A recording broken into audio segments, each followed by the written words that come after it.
Tara! Tara! Tara!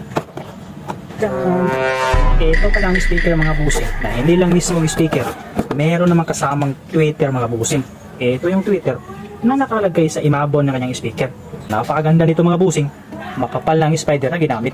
Kung mahilig kayo gumawa ng DIY sa inyong bahay mga busing, or gumawa ng mga speaker box para sa inyong tricycle, ito ang pwede kong may recommend sa inyo mga busing. Meron pala siyang 50 watts at saka 250 watts maximum. Size pala mga busing is 6.5 inches pala mga busing. At ganito naman kalaki ang kanyang magnet.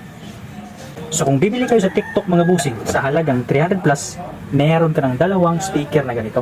So ngayon mga busing is testingin natin sa ating maliit na amplifier.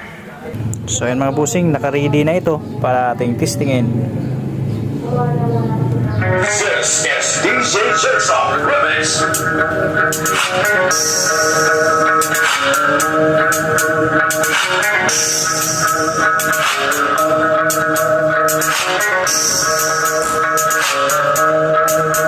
This is DJ Jigsaw Remix.